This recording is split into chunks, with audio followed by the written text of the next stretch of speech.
Alright guys, so the first deck to see a hand loop with the new ban list, I 100% would have said Yugioh, but there's actually a one card combo using the new ban list to actually pull this off, and that is with Burning Abyss slash, of course, the Rusty Bardiche, plus extra consistency with all of the Burning Abyss monsters. Just allows you to pull this off really easy, and this is going to be consistent. We're going to pull off not only a hand loop, but also multiple negations and establish basically a board, and pretty much our opponent cannot really do anything, unless he cheats and draws 5 cards and gets Exodia. Like, it's pretty much unbeatable if the combo goes off. You can play through maybe 1, maybe 2 hand traps. It depends when they use it. But for the most part, it is a very consistent hand looping deck. And on top of that, you still can basically play. It's not like a super cheesy deck where it's like, let's say, Magical Explosion FTK. But, they didn't hit Auroradon, so that's going to be available. Plus, of course, the Halki-Fibrax is still available in the game, so we're going to have access to going for that as well. Interesting enough, we're going to be actually using an Artifact Link monster just because it's a fairy over here. So you guys obviously already saw the loop, and this is what would be an ideal turn 1 play.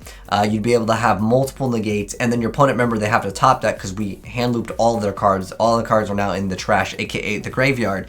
So unless, of course, they have cards that can activate effects in the graveyard, which, again, you still happen to have multiple negates to potentially deal with that later down the line. You might be thinking, all right, tour guide, whatever. What if you don't open up a tour guide? What if your opponent has hand traps? Well, let's go ahead and find out. As there are lots of different ways to pull this off, and I want to give you guys a lot of a variety over here, so you guys can go ahead and understand exactly how powerful this deck is and how easy it is to pull off. So we have an Impermanence that is going to go ahead and stop this card over here. We also have Rusty Bardiche. She's going to go ahead and be able to proc the effect over here, but that is going to be met with a Young Deity Crow. So this is playing through basically 2 negations over here, because that's kind of being there to disrupt. But Levier is going to go and bring the card right back, so no problem over there. Again, with the Burning Abyss, you have the abilities just to go ahead and just keep on summoning more monsters, which obviously allow you to play through hand traps. There's a lot of other cards that will just like special summon themselves, like the Cyber Seahorse.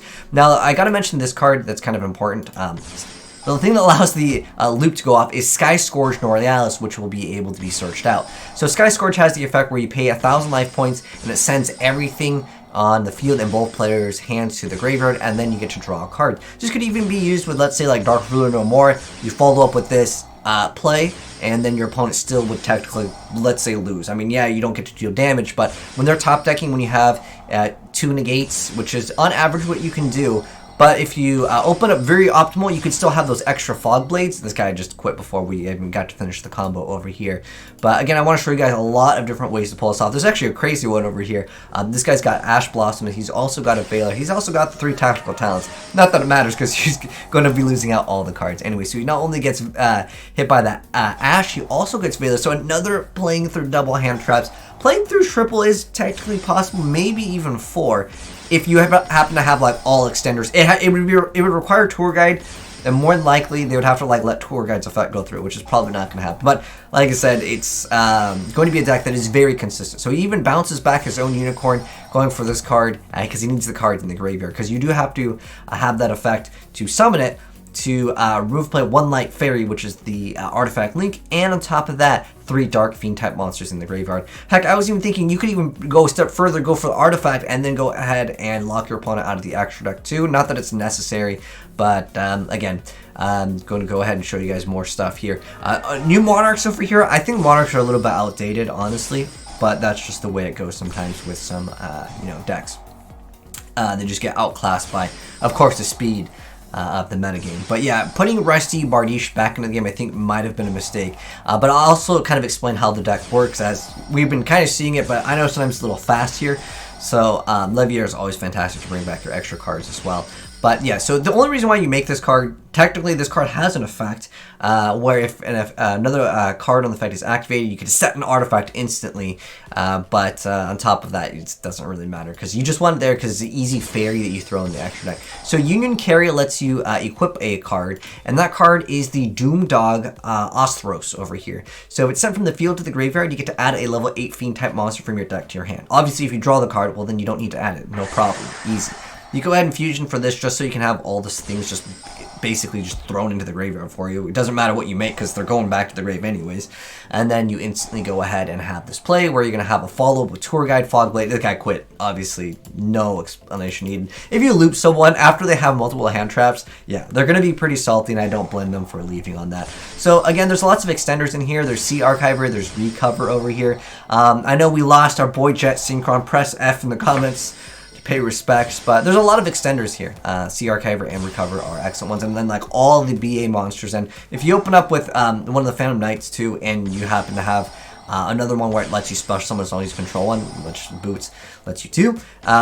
There's very, very high consistency for this deck. Like, this isn't one of those cheesy decks where it only has one option. Again, you can still play it out like another duel because you still have access to Beatrice, you still have Dante, you still have a lot of options here. Unfortunately, Lava Golem not going to be too hot, especially since he top decks Monster Gate, but he's just going to go ahead and leave. I thought the Inferno player would have been like, alright, there's at least one in the grave, right?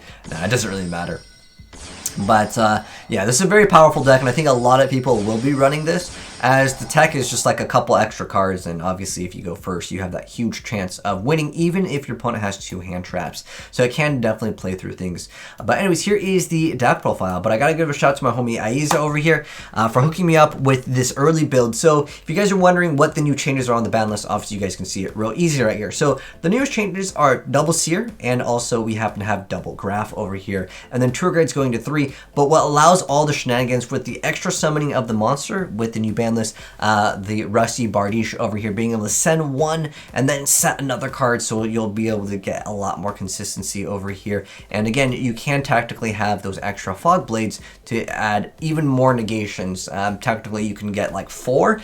I don't know if you can really push 5 for this deck, but I'd say 4 is kind of like, it doesn't matter though. Your opponent literally top decks out of 2 negates, and they're not going to win most of the time. And again, all you would need is Tour Guide for this combo, for a 1-card combo, but the 2-card combo is very, very flexible, as you can go ahead and have, like, you can have another 2, or you can go ahead and just have the Burning Abyss, any lineup. It will be real easy. But anyways, let's go ahead and hop right into the deck profile, and we'll also link it down below if you guys want to just go ahead and download the file as like a YDK file.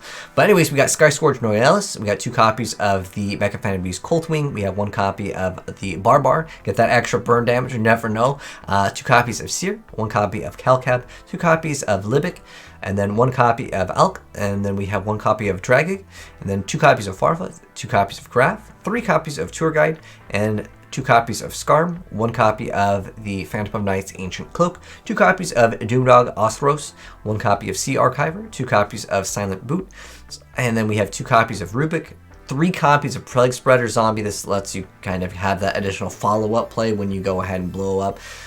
It's just great to have that additional monster, as you can search out extra cards via, of course, the banishing effects to go ahead and still make a board after you've basically board wiped.